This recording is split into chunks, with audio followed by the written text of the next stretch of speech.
If, like me, you run a small business, you've no doubt experienced that feeling of being the bottleneck, of the reason your business isn't progressing as fast as it should be, or just the ball around your business's leg, so to speak. And what I mean by this is that if you are the person who is still having to make all the decisions, then it's very difficult for your staff to progress without your input sometimes.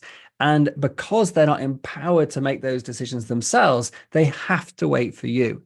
This came up in one of my meetings today with one of my client operation managers who I'm helping to systemize my client's business. And it was a frustration that she shared with me. And I then went on to share some of the things that I've helped my team to do in order to progress and be empowered to function more autonomously without waiting for me all the time. And in this episode, I'm going to dive into what some of those things were. So the question is this: how do entrepreneurs like us who don't have an endless supply of cash, how do we leverage the best apps, virtual assistants, automation tools and systems to scale our businesses, increase our profits and have more time to do what we love to do each day? That is the question, and this podcast will give you the answer. My name's Dr. Steve Day and this is Systemize Your Success. Okay, so let me just do a little bit of a backstory. So when I first started delegating work out, like many solopreneurs, it was really on a task by task basis. You know, I'd had an assistant and they were there waiting eagerly to do work for me. They only got paid for the work they actually did. So they were often asking me for more work all the time. I ended up giving them a task, they give it back to me. I then do something else and pass it back to them. And that was very, very labor intensive. I was the middle person, the middleman, so to speak, between myself, the tasks, and the next task. And I was the piggy in the middle, basically trying to glue it all together, and incredibly inefficient and incredibly time consuming, as I said, for myself. As we developed our relationship and the processes, and we started getting some systems around this, we started being able to actually delegate multi-step tasks and then also have tasks that were reactive to certain situations. So trigger tasks. So if, for example, a certain type of email came in, then we'd know that three steps needed to happen. Then it could be handed over to somebody else to deal with, and then eventually come back to me. So the more sophisticated these systems became, the less I got involved in making things go slowly, because it wasn't me they were waiting for, because it already documented how things should be done without my involvement. I mean, that is really the essence of systemization. However, there came a point where the efficiency gains were starting to slow down. And the problem was that I was still very involved in many of the slightly bigger decisions. And I'll hold my hands up, I'm still involved in many of the big decisions in my business. There's only me and two staff at the moment, or three staff, sorry, at the moment in my business. And so it's not like we're a huge team and I have layers of management. But what I have managed to do is to delegate many of the main decision-making challenges that use to slow all our common processes down. And I've done it by creating a set of policies and guidelines that allow my staff to know what I would say if they came and asked me. So it's not about giving them an answer to every problem. It's about saying, in scenarios like this, use this as a guideline for making a judgment so you can progress. And so in my meeting today with my client's staff member, so their operations manager, we were talking, for example, about her doing some work, handing it over for review by her manager, and then having to basically sit on her hands and wait. And that is incredibly frustrating. It's like counterproductive, because you want to just get on with stuff when you're in the flow, but now you've got to wait 3 or 4 days, and not knowing when that work's going to come back. It means it's unpredictable when your workload's going to be big. It could come back at a time when you're really busy. But if you had some more strict guidelines about when things would be done and when you would get that back, it would then make it easier for you as the staff member to be able to plan. And so this is the first real learning point that I tried to share with her today, and that is that we have to, or she has to, as the operations manager, actually ask her boss what is acceptable. So make her boss, so in my case, like, I had to decide in my company what I wanted the wait time to be. So, for example, if there was a request for me to review a title on a new podcast to get approval, or just to not proofread, just to like sense check, a new email that's going out that's been written by AI, like how much time should I give myself to do it? Because if I don't do that, if I don't set strict guidelines for myself, then how are my staff meant to be able to function? Because I will happily set them for everybody else. Therefore, I should be able to set them and adhere to them myself, because without that, it's chaos. Because if people can't predictably come to you and know you're going to make a decision in a timely fashion, then they can't do their work efficiently. You wouldn't accept that in your staff, I don't believe. But we often as business owners accept it in ourselves, because we give ourselves that get out of jail free card because we're the business owner. Therefore, the rules are different for us.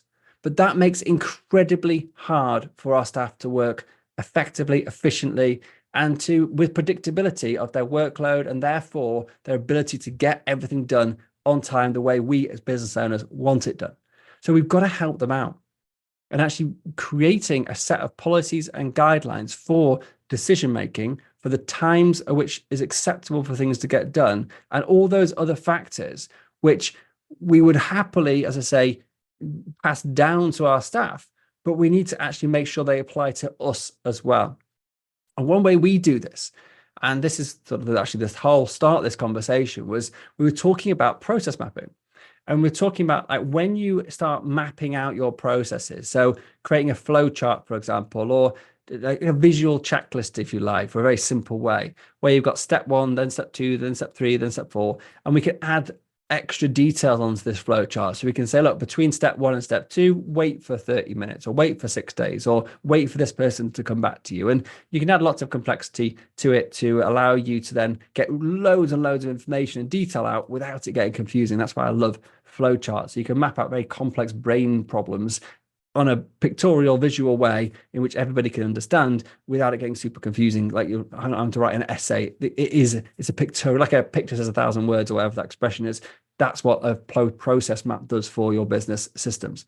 And so when you're mapping out your processes, you'll have step 1, step 2, step 3, step 4. And maybe in this fictitious process, we start with step 1, the admin staff does a task. They then hand it over to the business owner for approval, who then hands it back to somebody else in the team to carry on the work.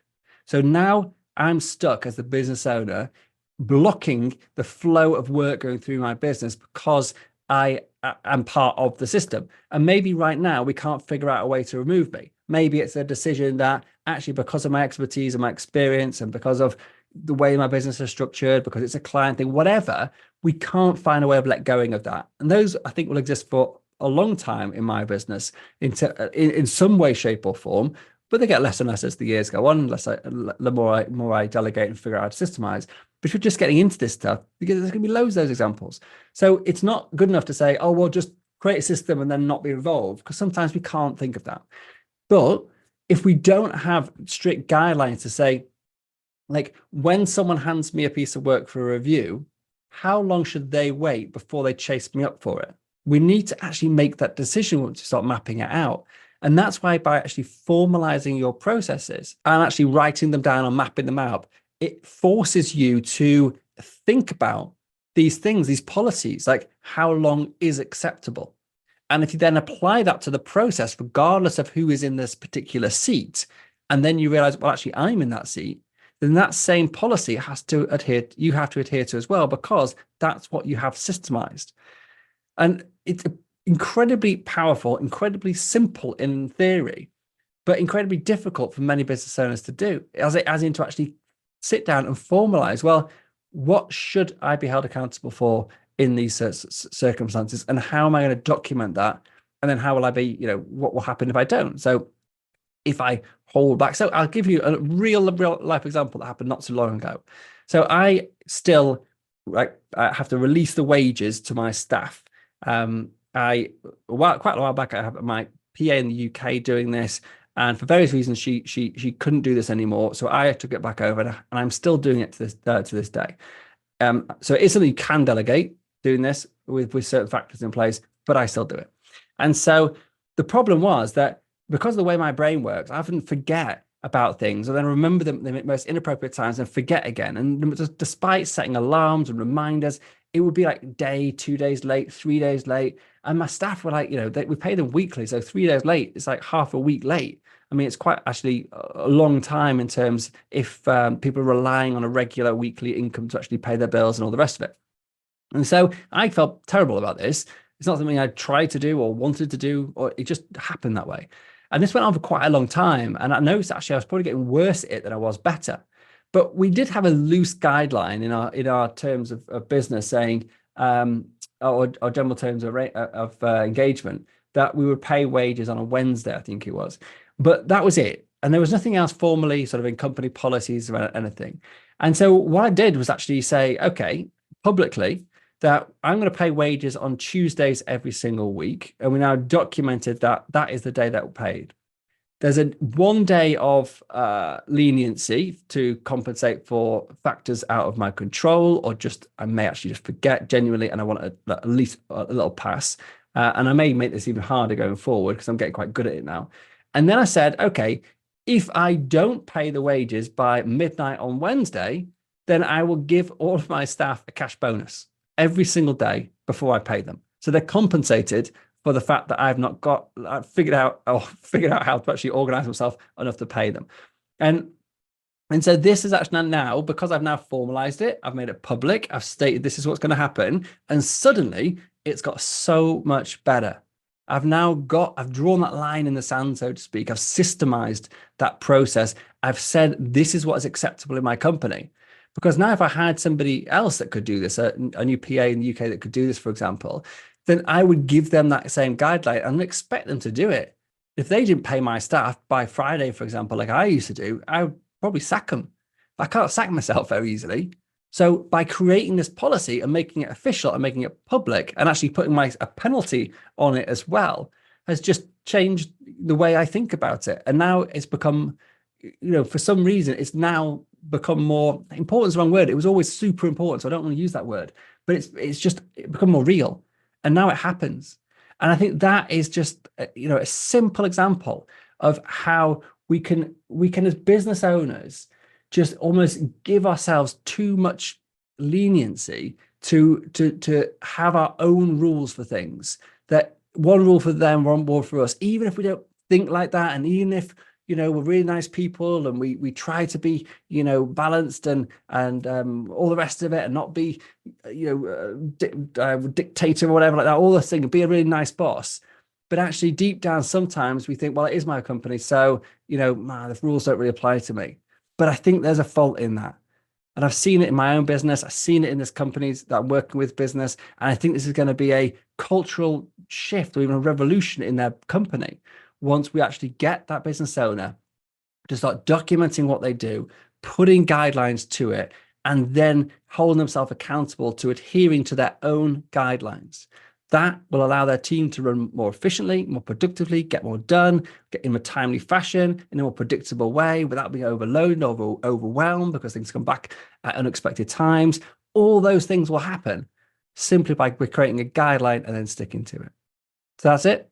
I hope you found this episode useful. If you have, as always, please do share this with your friends, colleagues, loved ones, and anyone else you know, like, and trust or not. And give us a quick review on your favorite podcast app or some stars or whatever functionality it has. It's always a pleasure to share stuff with you. And it's even more of a pleasure when you send us a nice comment, email, feedback to let us know what you've enjoyed, what you'd enjoy more of. And I will happily oblige. Thank you so much. Have a fantastic day.